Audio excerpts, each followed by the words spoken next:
Hello, and welcome to another Rant, Rave review. I'll be ranting only about Harry Potter 7. I have already ranted and raved about the first 6 books. Go watch those if you haven't already.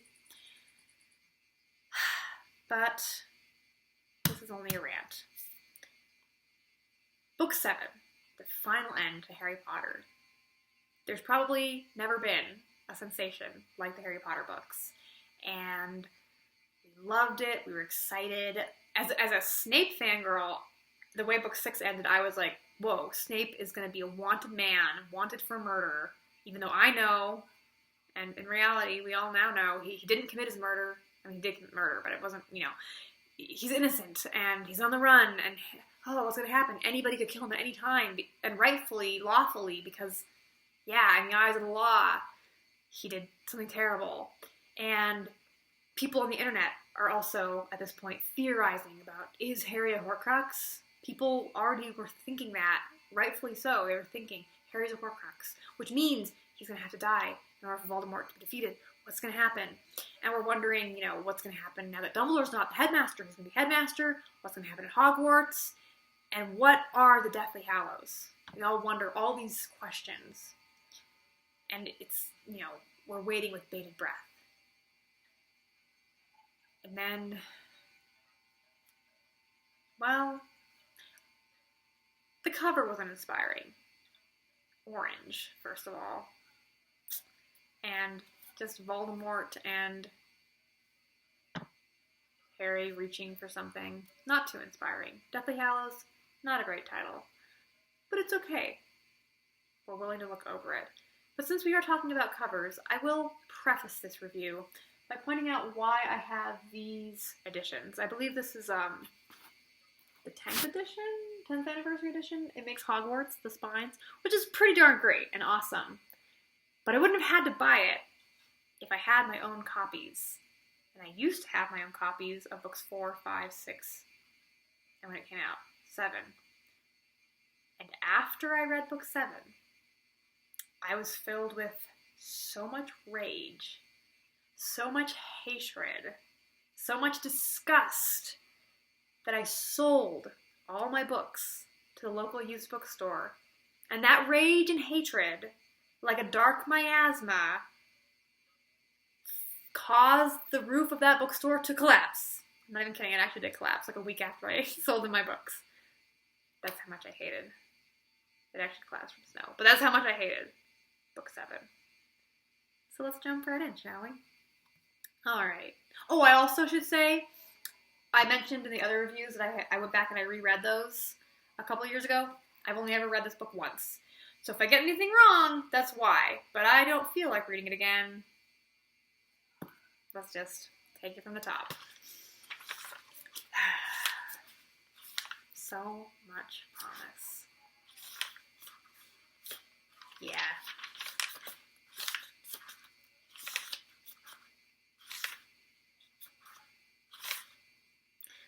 So it begins amazingly, where it's like, I think it's at Charity Burbage, she's like the Muggle studies teacher who gets like friggin' murdered and eaten by Nagini, and you're like, and Snape's there, and again, I think most people assumed he was evil, and they're like, what a terrible person. And I'm like, what a horrible position to be in, like, you can't help her without, like, outing yourself as a spy. Oh. Right, okay, so, keep in mind, if you knew that Snape was good, this is a very different book from what everybody else read. So, I'll bring that up from time to time. So, we have a lot of, I like the little moment. I will point out the things I liked. I liked the little moment between Harry and Dudley, like, kind of acknowledging each other. I'm like, that's cool. Like, okay.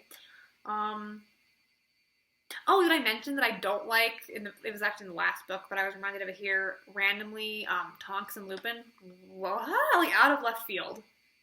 Out of left field. It's so weird. J.K. Rowling needs to stop. Her romance is really bad. And including the random, like, okay, everything with Fleur. I don't like how mean the Lady Weasleys were to her. Again, this is in book 6.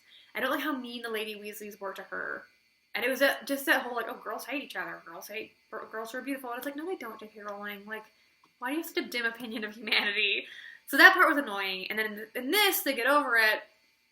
But, like, I found the wedding to be overly long and flowery and not interesting. If you have an actually interesting world building of, like, this is a really different kind of wedding, cool. But this was just a typical Western wedding with some, like, magic and stuff thrown in. It's not interesting. And I think that's one of many problems I have with this book is the pacing is egregious. It's such a fatty.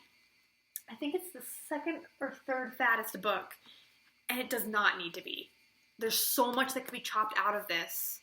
It's so slow. After the like, absolute roller coaster ride that was book 6, this is just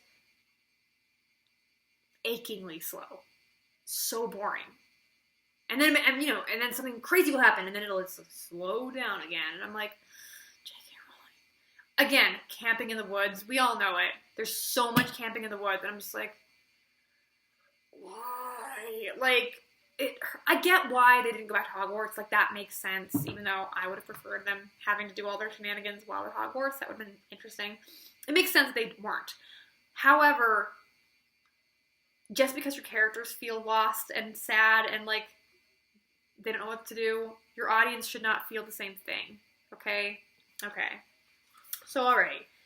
The wedding is boring, and then we have to have so much about Dumbledore's backstory for no reason. It adds nothing to the book.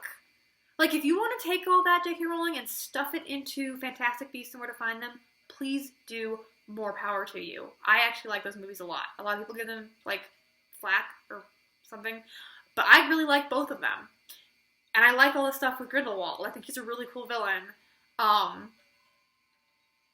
But maybe we should review those movies. But anyway, it doesn't need to be in this book. This is Harry Potter's book. You have so many subplots and so many characters and so many things to deal with. Why are you introducing something new at this point? You don't need to. We don't care about Dumbledore's... Sorry, my cat is trying to ruin my furniture. We don't need to know about that, okay? Like, stop. So that part enraged me. It didn't enrage me at the time, but, like, looking back, I was like, oh, this is why I hated it. So that was bothersome. And then we get Creature's Tale about Regulus, the perfect human, sainted child, good boy. That was really cool. And again, she is the only, like, legitimately only, like, Slytherin who's 100%, like, a good person. It's like, yeah. He's like, whoa, like, Voldemort's bad news. I'm gonna, like, kill myself and save my house elf and, like, for the cause. And I was like, you're a legit good child. Like, thank you, J.K. Rowling, for having one good... These are little snakes. I don't know if you can tell. I'm in Slytherin. Yeah, I mean, that should have been obvious. But anyway, I have mixed feelings about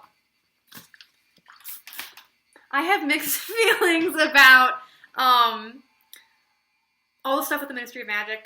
Okay, I will say I did not expect them to be taken over. Like, that, whoa, like, that was a shock. And again, it's kind of cool, like, I personally would have preferred if they hadn't, if it was still kind of under the radar, but I get why she did it, because it's, like, escalation of, like, now that Dumbledore's gone, Voldemort has nothing holding him back. It makes sense for the Death Eaters to take over. And I like the really creepy imagery of, like, the wizard, like, sitting on a chair made of muggles, and just like, oh, cool. And I like the Muggle-Born Registration Act, like, it's very creepy. However, I don't like that in the last book, Voldemort was elevated to this, like, escalating fetishist type serial killer type with a cult of personality, and now he's descended back into, like, basically Magic Hitler, which just isn't interesting. Like, I don't find that kind of villain interesting. I'm just like, okay.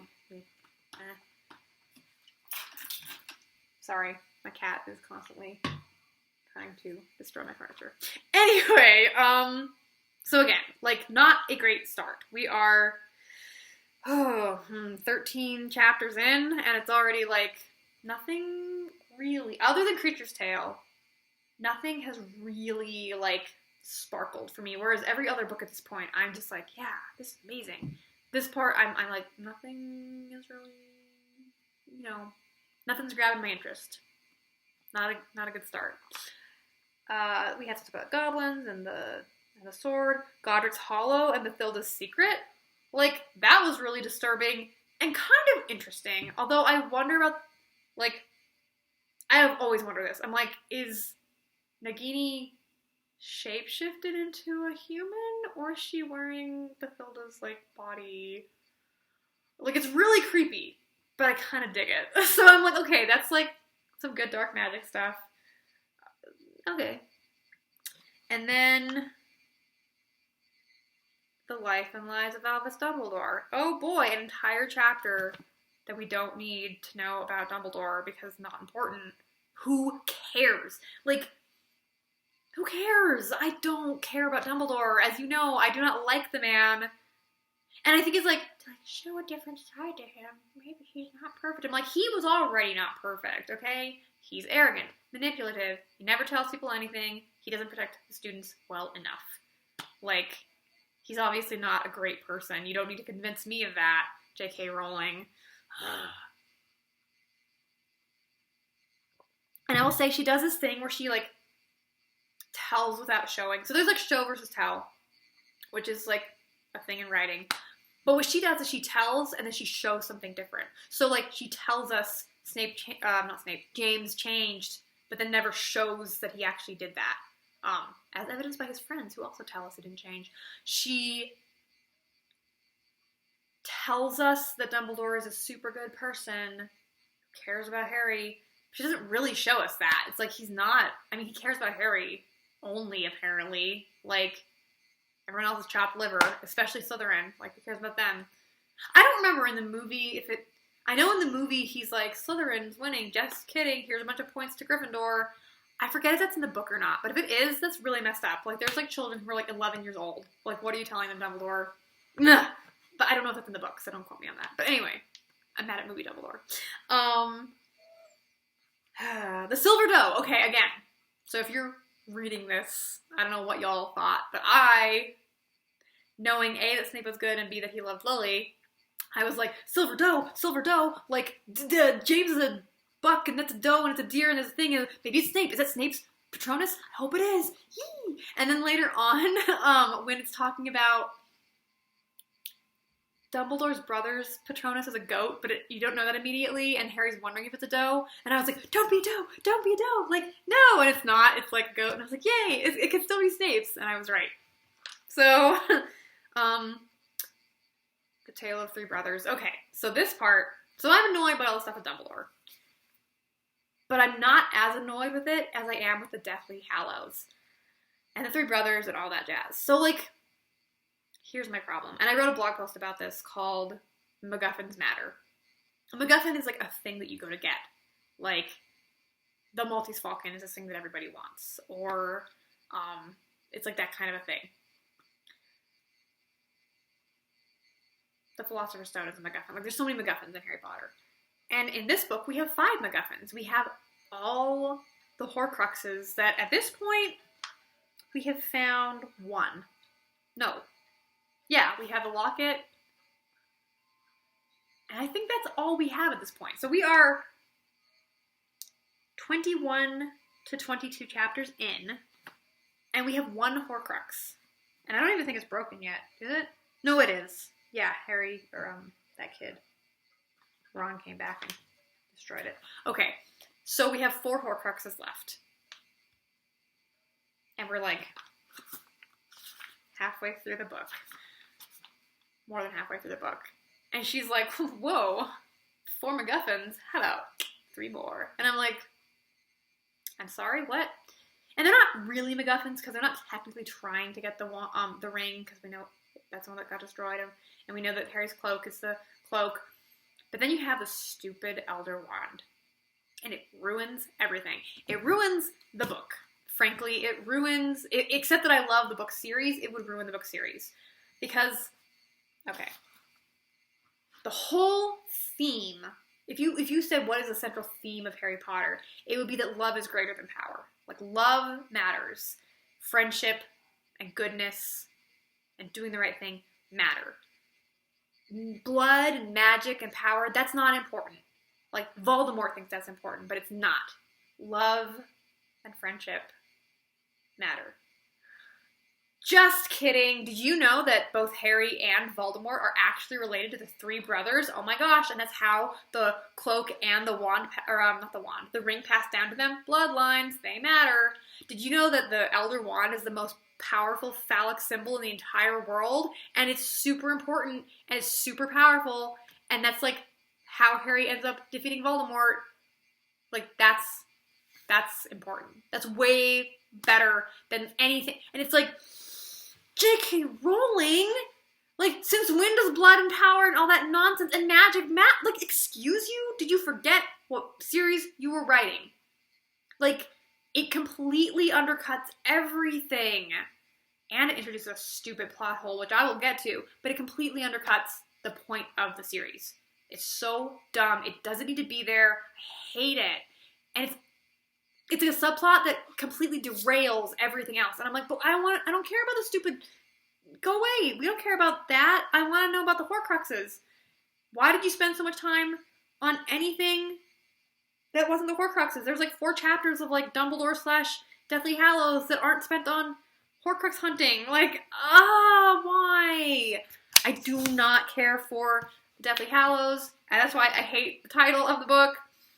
I just think that they should not have existed. I think it was like, again, maybe if you introduce them, except that I still hate what they do thematically, maybe if you introduce them in book like 5 or 6, maybe I'd be okay with them. But right now, they're coming out of left field with, like less than 20 chapters to go in the entire series. That's not okay. It just is too late in the game. So, then they go to Malfoy Manor. This is important for later. And someone please correct me if I'm wrong. But correct me if I'm wrong. They're at Malfoy Manor. Stuff is going haywire. Draco's holding everybody's wands. Draco's wand, Harry's wand, Hermione's wand. And like, I think Harry literally just like shoves Malfoy physically over and like grabs all the wands from him. Correct? That's important for later. Please correct me if I'm wrong. But anyway, they go to Shell Cottage. Dobby dies. Sorry. That was the other thing. I was not really affected. I'm trying to think if there was any. There was one death where I was affected by in this book. You know which one. But I wasn't really affected by any others. Okay, this is gonna sound really mean. It is true that at some point between like book, I think 4 and 7, like J.K. Rowling's mother died, and there's a definite tonal shift where she becomes like a little like overly focused on death. And I get it. Like, death is always present in the series, and it's during a war, and yes, lots of people die. But it's like, you feel like she had a dartboard and she just threw darts at it to see who would die. And none of them really affect me. I'm like, oh, Mad Eye Moody died? Okay.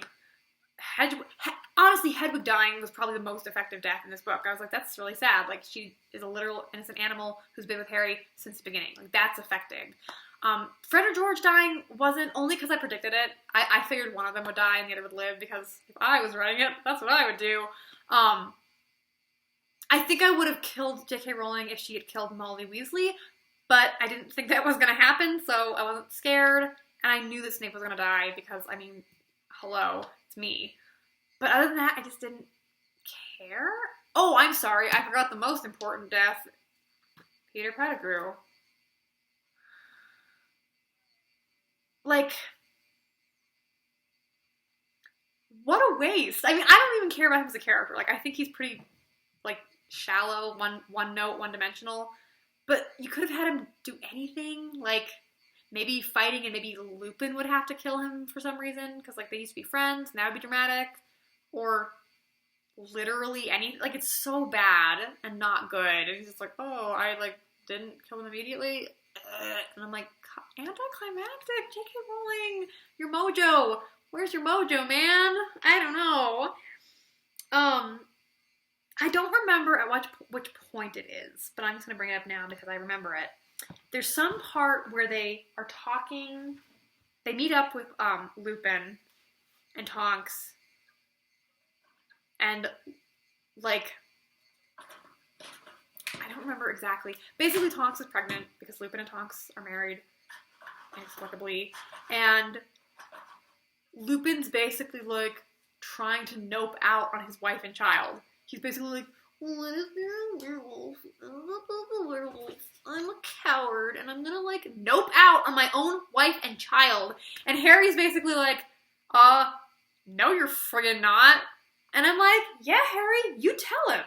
Because as it turns out, all 4 of the Marauders were complete and total scumbags. Worthless, horrible human beings. Like, horrible. Why are we supposed to like them, J.K. Rowling? And what's sad is so many people do. Like, there's so much fan art of them just, like, hanging out and being hilarious and blah, blah, blah. And there's even a hilarious story, a short story that J.K. Rowling wrote where, you know, Sirius and I think James, like, fly their motorcycle over policemen. Haha. Flouting the statute of secrecy, but that doesn't get you expelled.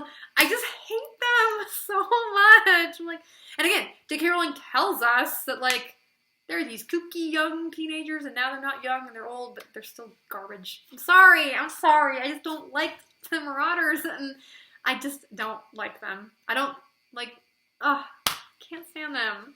And Lupin was the best one, and he's just horrible. And I would say it would seem out of character for him to do this, but it was also wildly out of character for him to marry Tonks, because apparently they knew each other. Who knew? I don't know. It just seemed very weird, and especially since it was such a big deal of him, like, not wanting to get married to her because he's, like, scared of being a werewolf in the last book, and now he's still not over it. And I'm like, wow, maybe you should have thought of that before you friggin' married her. Like, I don't know. If they even are married, but I don't even remember if they are. Whatever, you got together, you made a baby. You should have thought of that. Friggin' Lupin. Okay. Okay. So again, not much in this book is appealing to me. Like, not much. Until Gringotts. That part rocked.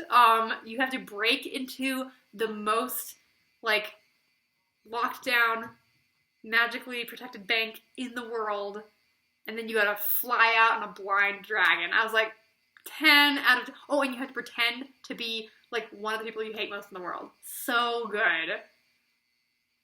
Like, such a... That part was, like... That was, like, original first 6 books Harry Potter. Like, that... The whole book should have been like that. Shenanigans and interesting things and craziness. Yeah. I'm trying to remember what happens next. Oh, they go into Hogwarts and everybody's, like, holding down the fort. Oh, I was also super shocked in this book. They're like, oh, like, Snape is now the headmaster of Hogwarts. And I was like, pause. Even if the Death Eaters have taken over, like, the Ministry of Magic, I think Snape's still a wanted murderer? Like, I don't think you just have to suddenly... Like, they didn't say that anybody pardoned her or anything. And yet everyone knows that he killed Dumbledore, so I'm like... Shouldn't... This is weird. I don't know. I mean, it's good that he can, like, be in the position to, like, protect the students and stuff, but it's weird. And... What was the other thing? And he even, like, gives him detention with Hagrid because he's, like, secretly, like, not nice. But, you know, he's like, just keep him from getting killed.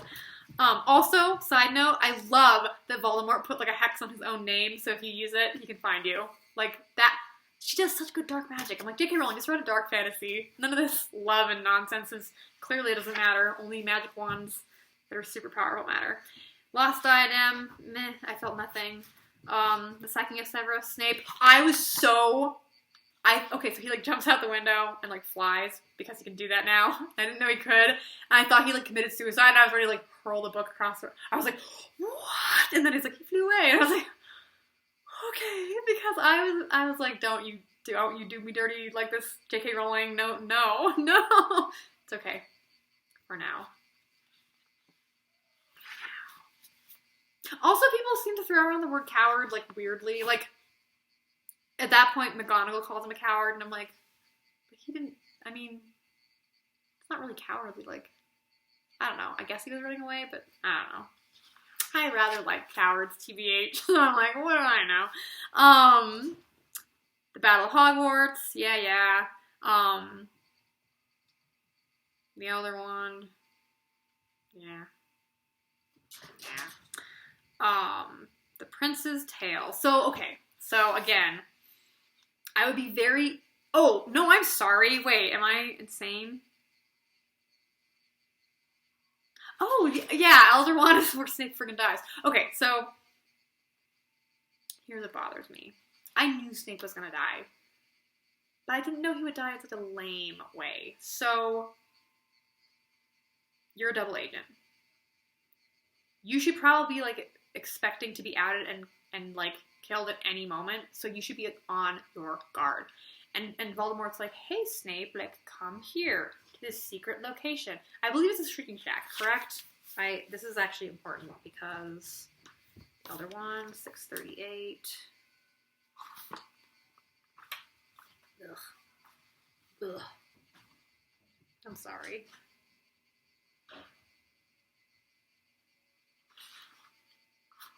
I'm like 98% sure that they're in the Shrieking Shack. I don't know. Anyway, that's not that important.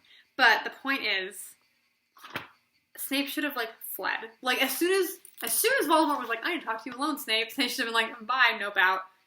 But if they're in the Shrieking Shack, he could have disapparated. And again, maybe he wanted to hear what Voldemort had to say. But you're, like, in this dark room, and here's Voldemort, and there's a friggin' snake above your head, and he's, like, talking all spooky. And I'm like, you should nope out of there. Your, like, double agent senses should be firing. Nope out. Goodbye. Snape out. Goodbye. I get it. But, like, he's gonna kill you anyway. He's gonna kill you anyway. It doesn't matter whose side he thinks you're on. Like, you should know that death is imminent, because the rest of us do. Nope, he just, like, drops a snake on you. Well, wah, wah. Like, he didn't even Avada Kedavra him. And I get why. That stupid, unnecessary plot point device thing. But it's so awful. I was like, really? Bitten by an animal? Just like Fennec. Everyone I love dies. Like, it's just like, I don't know. Fennec from Hunger Games, by the way. I'm not insane. Well, it was so dumb and lame, and he should have bamfed away. Because he could have. Or run, or fought back, or anything. Not just stood there like a dork and been murdered. Now let's talk about the Elder Wand. The Elder Wand-ificant in the room. Anyway.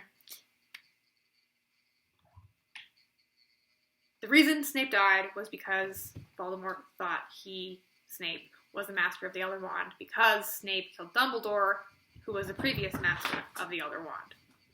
Okay. The first problem here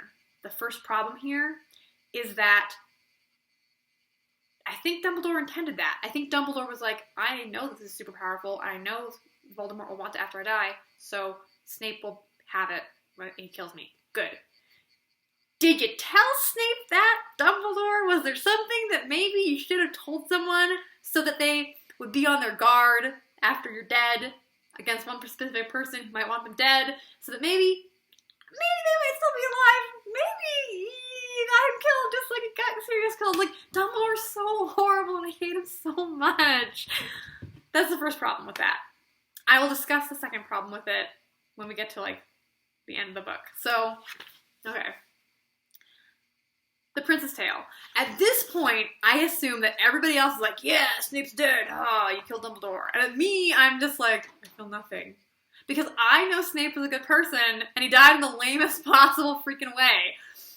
And so, The Prince's Tale, literally, like, it just, like, lays out everything I already knew. Like, everything I already knew. I was like, oh yeah, he knew Lily when they were kids. You like Lily? Okay, this happened. Like, okay, I feel nothing. I knew this all already. This isn't, like, it's not, it doesn't matter. Like, I already know this. So it was like a letdown. I feel like if you didn't, so I feel like you'd probably like this book a lot more if you thought Snape was evil, because you'd be like, what a twist, the greatest twist of all. But I was like, there's no twist in this book. There's no twist in this book. It's just a bunch of flat nothing, and then at the end, nothing. Nothing. It's so boring. boring. That's the word for it. That's probably why I can't read it again. It's just not even interesting. And then we find out, of course, that Harry was a Horcrux, which, again, that's supposed to be a big twist, but it's not. It's not a twist. We all know it. And we know that Dumbledore was raising Harry to be like a lamb for the slaughter, as Snape says, which is like, okay, but it's the only way it can be. And I get why Dumbledore didn't tell Harry that. That's like the one legit thing where I'm like, okay, fair. And then Harry goes to the woods, expecting to die, and he like does a little ring-a-ding-ding with the ring, and he's like, phantoms come out, and they're like, and he's like, is it like bads die? And they're like, no, it's like falling asleep, says Sirius, who literally got Avada Kedavra through a veil. And I'm like, oh, it's like falling asleep? Tell that to Snape, who got bitten and bled to death. Like, it's like falling asleep. I'm like, is it though? I guess it is for some people, but probably not if you die in incredibly painful ways. Anyway, also, should we be listening to these phantoms? Because the tale of the three brothers makes it seem like the phantoms want people to kill themselves. So, like, I don't know, J.K. Rowling. Sort out your priorities. Your themes are getting very mixed in this last bit. And then Voldemort Avada Kedavra's Harry. And, of course, Dumbledore has to insert himself back into the story because he's so obnoxious. He's like, let me just come in and yak for some time. And I'm like, really? Must you? And he's like, let me tell you, Harry. You see, what actually happened was I was the master of the Elder Wand. Me. And then Draco disarmed me, and that counts as defeating someone. So now Draco is the master of the Elder Wand. And then Harry, unless I am incorrect, and if I'm incorrect, someone tell me, physically pushes Draco down and grabs the wands from his hands. Not the Elder Wand. The Elder Wand is buried with Dumbledore. He just grabs Draco and some other people's wands, and that counts. That counts as being defeated. That counts as being defeated. So now Harry is the master of the Elder Wand. And when Voldemort Avada Kedavra's him, it doesn't work because and I'm like, no, I'm sorry. If shoving someone and taking their wand counts as defeat, then conking someone on the head and almost killing them should count as defeat. Apparently, for Elder Wandness, if you like beat someone in checkers, it should count as defeat. Like, Voldemort, Avada Kedavra and Harry, at least for a little bit, should mean Voldemort is the master of the Elder Wand. It is such a raging plot hole, and I hate it. And you know why I hate it? Do you know why I hate it? Because it completely undercuts the rest of the book. Because as soon as that happens, and Dumbledore's like, blah, blah, blah, blah, blah, I came here to give you my little Dumbledore spiel that I give you at the end of every book. The book is effectively over. There is no more tension. Because you're like the most special who has the most phallic symbol in the whole book. Love doesn't matter. It's just power. And stupid happenstance. And pushing someone over. That's what actually, pushing Draco over and grabbing the wands is what saved Harry, apparently. And so, at that point, of course, Harry's gonna win, and he Expelliarmuses the wand and grabs it, and then Avada Kedavra's him. Yay!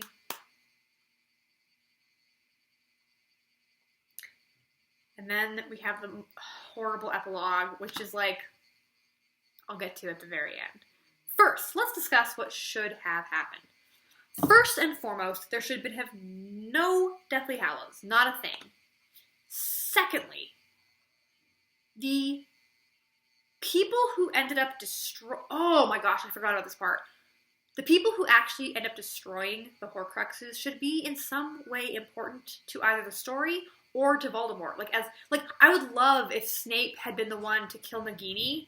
Like, let's say that, like, all the other Horcruxes have been destroyed, including, like, Neville should have definitely Neville should have destroyed one because of, like, what happened to his parents. Thematically, it's interesting. He should have destroyed, honestly, he should have destroyed the cup because that was the one that was owned by Bellatrix Lestrange. Thematic, like, she is the one who tortured his parents, okay? And then all the other Horcruxes, except for Harry, should have been destroyed by various and sundry people, and then Snape should have been, like, in the only position, like, you know, he's still a spy, but he should have been in the position to kill, like, Nagini, and no one else could get to it, and so he should have, like, killed her somehow, and, like, Voldemort would have been like, watch, like, Benedict, and he'd be like, for Lily, and then Voldemort could have Avada him, and it would be really friggin' boss. Like, if he, like, destroyed a Horcrux, and then, like, is like, yeah, sucka, like, specifically for her, that would have been so good. And then if he would have died, I would have been like, yay! Full circle! Like, yes, good subplot. No, he just gets a snake dropped on his head, because life is meaningless. Also, the reason I bring up the people who should have destroyed the Horcruxes, because Crabbe or Goyle, I can't even tell them apart, they're so not interesting. They destroy one with Fiend Fire, which is offensive on so many levels. A, they're not important characters. They're stupid and should have nothing to do with Horcruxes. If you want to have somebody summon Fiend Fire, it should have been McGonagall. And it'd be totally rad that she knows how to do that. But B, how do Crabbe or Goyle, who are like dunces for all we know, how are they able to summon demons? How do they know that spell? That doesn't make any sense, J.K. Rowling. And you completely, and it's not like you had anything lead up to it, like, oh, they studied some book in such and such a, you know, in one of the previous books you mentioned this is a spell, or you mentioned that their family knows this, like, ancient evil art, or anything. It's just like, oh, no, you know, oh, didn't you know they could summon demons? Yeah. It's such a Deus Ex Machina, and I hate it. J.K. Rowling, you're better than this.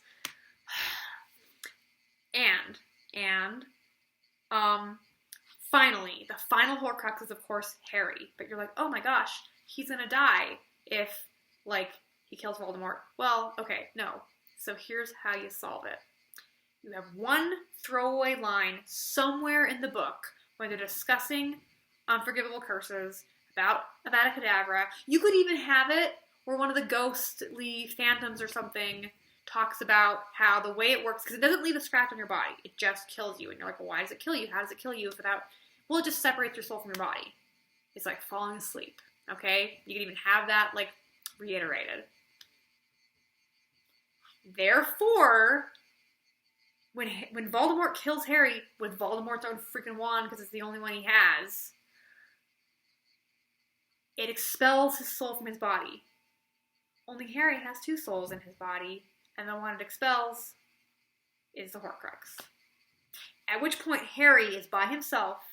His link to Voldemort is severed. He no longer can feel his feelings, but he also has no protections. There's no magic wand that gives him, you know, a total, like, invincibility. It's just Harry by himself versus Voldemort with no more Horcruxes. And that's how they have to actually deal with it. And again, I don't know what would happen. Like, maybe friendship could be, I don't know. I mean, call me corny.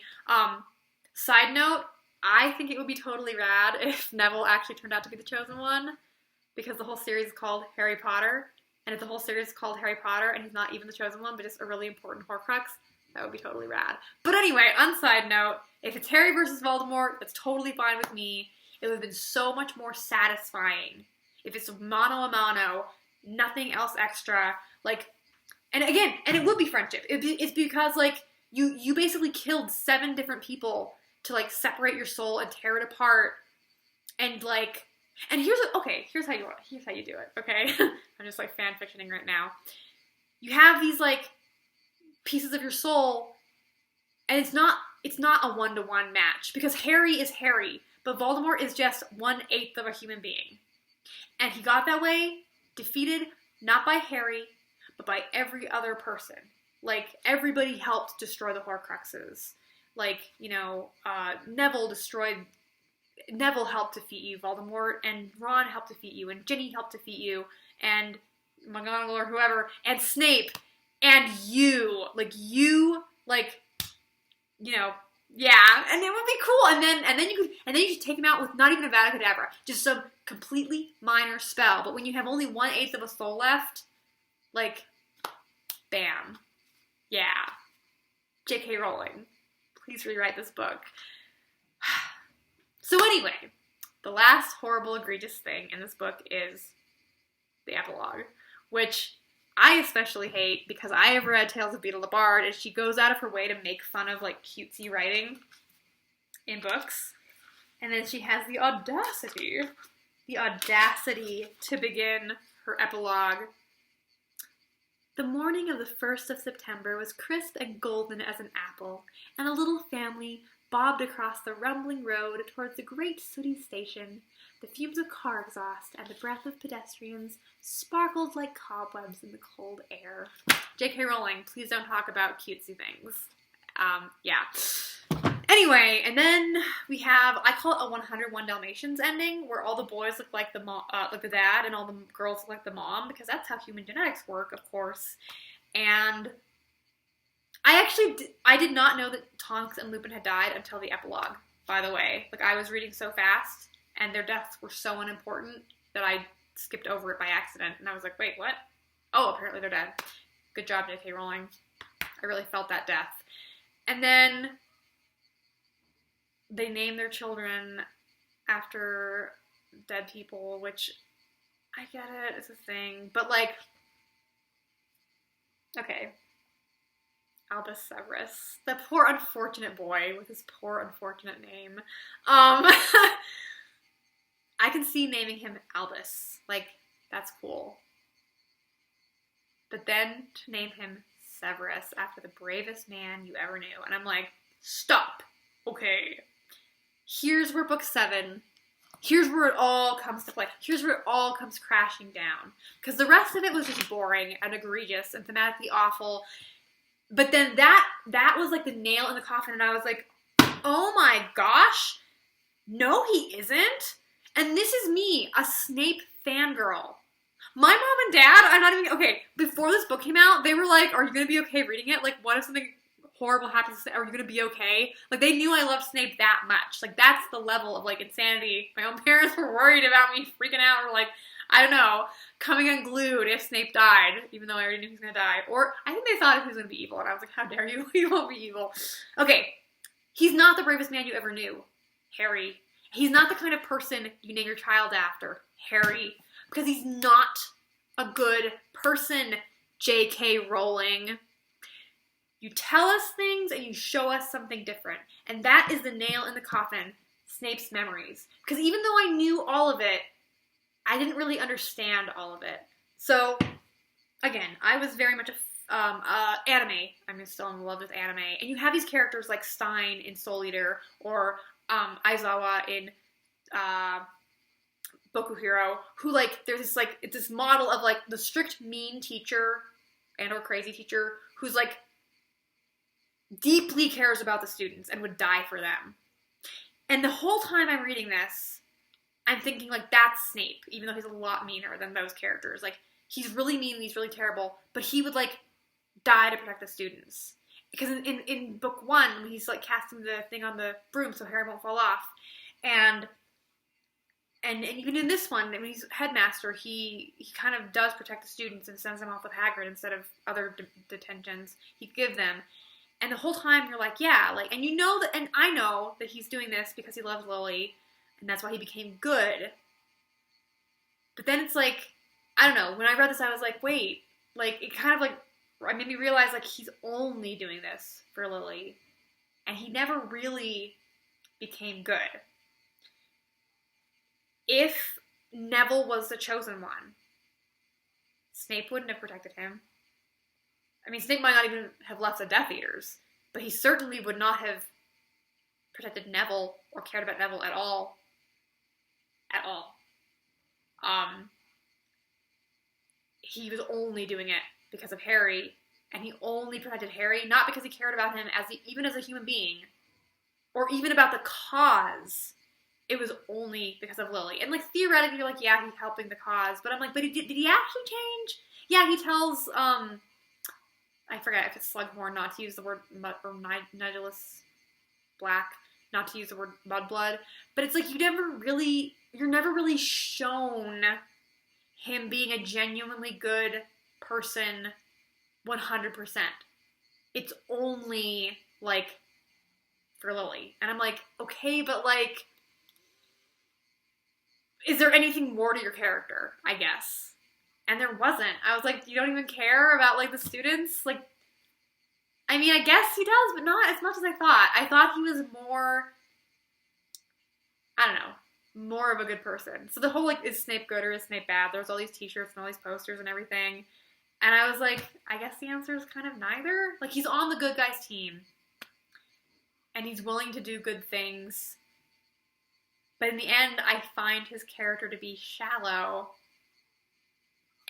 And if you presented it that way, if you presented, for example, Dumbledore, if you presented Dumbledore as this manipulative, arrogant, obnoxious person who, nevertheless, is powerful enough to keep Voldemort at bay, and you're glad he's on your side, I'd be like, okay, that's a good character. But you're telling us that he's super good and cares deeply. And I'm like, I don't see it. And if you presented Snape as this deeply flawed, shallow person who's just obsessed with Lily, I'd be like, good character. But you're like, and he's really, really brave, the kind of person you'd name your son after. And I'm like, no, he's not. Like, you're telling us that, but you didn't show us. And I think that was why I was just like, J.K. Rowling, like, this book has, like, a shallowness to it that the rest of the series didn't have. And a kind of, not like fakeness, but it didn't feel, like, the rest of the series drew me in. And I was like, I get it. These people, yes. But this entire book, I was just like, no, like, none of it. I will say, the kids' generation felt pretty darn real and good. But all of the adults, I was just like, really? It just seems like they're like actors in a play, like going about their business, doing whatever. And I'm going to talk about the elephant in the room. It's not. I just like saying that. The Cursed Child is good fan fiction. It's not canon, but everyone hates it.